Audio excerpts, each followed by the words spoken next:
आता संपर्क प्रमुख सन्मान्य अशोकजी जात्रक साहेब यांचं आगमन झालंय, त्यांनी व्यासपीठावर यावे। आपले जागरूक नागरिक, माता भगिनी, हिंदू मुस्लिम बहुजन समाजाचे सर्व बांधव आणि जिथपर्यंत विचार ऐकत असतील ते माझ्या बंधूंनो, येत्या 20 तारखेला होणाऱ्या निवडणुकीमध्ये अनिल अण्णा निवडून येणार आहेत याबद्दल कुणाच्याही मनामध्ये आता शंका राहिलेली नाही। 23 तारखेला हा निकाल ज्यावेळेला हातात येईल आणि 27 तारखेला महाराष्ट्राच्या विधानसभेमध्ये ज्या महापुरुषाचा आज आपण स्मरण करतोय त्या वंदनीय बाळासाहेब ठाकरे यांचा सुपुत्र आदरणीय उद्धव साहेब हे ज्यावेळेला शपथ घेतील की मी ईश्वर साक्षी शपथ घेतो की महाराष्ट्राचा मुख्यमंत्री म्हणून, त्यावेळेला त्या 170-75 आमदारांमध्ये धुळे शहराचा आमदार अनिल अण्णा गोटेच्या रूपाने भगवा फडकवणारा आमदार आपल्याला तिथे पाठवायचा आहे। मित्रांनो, या निवडणुकीच्या निमित्ताने शेकडो कॉर्नर सभा झाल्यात। या सभांमधून या शहरातलं संपूर्ण प्रबोधन झालेलं आहे। जनतेने ठरवलेलं आहे की 20 तारखेला अनिल अण्णांच्या 2 नंबरचं बटन दाबून त्यांना मशाल चिन्हावर विजयी करून पाठवायचं आहे। हे सगळं सांगत असताना या शहरातल्या ज्या मूलभूत समस्या भारतीय जनता पार्टीच्या ताब्यात आपण ज्या वेळेला ही महानगरपालिका दिली त्यावेळेला जी काही आम्हाला आश्वासनं दिली, चांगले रस्ते, पिण्याचं पाणी, धूळमुक्त धुळे शहर, गुंडामुक्ती धुळे शहर, या सगळ्या वल्गना या ठिकाणी हवेत फिरलेल्या आहेत। 4.5-5 वर्ष धुळे शहरांनी ज्या हाल अपेष्टा आपण भोगल्यात त्या हाल अपेष्टा भोगलेल्या असताना त्या विसरायच्या नाही ही आठवण करून देण्यासाठी ही सभा आहे। मित्रांनो, आपल्याला सांगायला हरकत नाही, 2013ला अक्कलपाडा धरण झालं, अमृत योजना आणि या सगळ्या योजनेतनं 102 कोटी रुपयाची अक्कलपाडा योजना ही 309 कोटी रुपयापर्यंत गेली। या शहराला अजूनही 10 दिवस पाणी मिळत नाही, हे आपल्याला आठवायचं आहे। या शहरामध्ये रस्ते विकासासाठी 500 कोटीचा निधी आल्याची वल्गना आपण ऐकल्यात।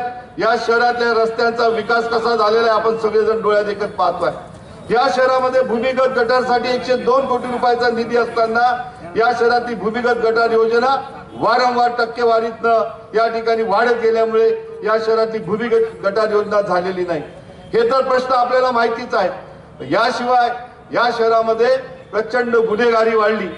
जवळपास 350 मुलं, या शहरातली तरुणीबाळ मुलं वेगवेगळ्या तुरुंगामध्ये आज धुळे शहरामध्ये आहे।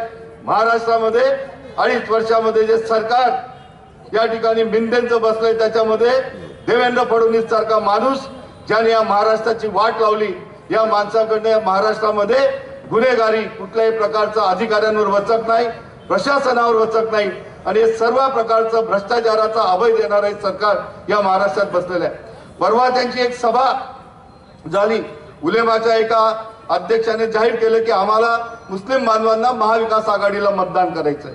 प्रचंड पोटछूट उडलं यांच्या पोटामध्ये आणि देवेंद्र फडणवीस सारखा माणूस ओरडून सांगतोय यस हम वोट जिहाद करेंगे। काय विषय, तुम्ही म्हणता आमचं हिंदू वोट जिहाद, अरे मुस्लिमांनी आजपर्यंत तुम्हाला मतं दिलेली आहे। वोट जिहादची कल्पना तुमच्या तोंडात आली, आज मुस्लिम माणसं जर मतदानाला बाहेर गेले तर तुम्ही म्हणतात वोट जिहाद। या देशातल्या प्रत्येक माणसाला डॉक्टर बाबासाहेब आंबेडकरांनी जे संविधान दिलेलं आहे या संविधानामध्ये एक अधिकार आम्हाला दिलेला आहे। या देशातला टाटा, बिर्ला, अदानी, अंबानी यालाही एक मत देण्याचा अधिकार आणि गावकुसावर राहणाऱ्या सामान्य माणसाला सुद्धा एक मत देण्याचा अधिकार दिलेला आहे। जर आमचा मुस्लिम बांधव मतदानासाठी बाहेर पडत असेल आणि त्याचा पर्सेंटेज वाढत असेल तर मालेगावचं उदाहरण तुम्ही लोकसभेच्या या निवडणुकीचं उदाहरण देतात, शोभाताई बच्चूंच्या निवडणुकीचं मुस्लिम बांधवांचं फक्त वोट पर्सेंटेज वाढलं, तुम्ही त्याला वोट जिहाद नाव देतात। महाराष्ट्रामध्ये इतर ठिकाणी तुम्हाला मुस्लिमांनी मतं दिली नाहीत का?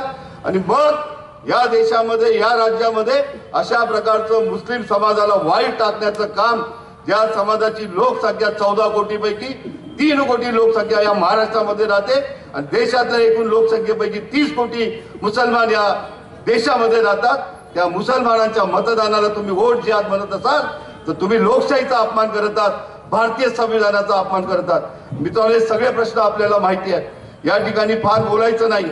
अनिल अण्णा गोटेंची कामं आपल्या सगळ्यांच्या पुढे आहेत। वेगवेगळ्या अफवा, वेगवेगळे विरोध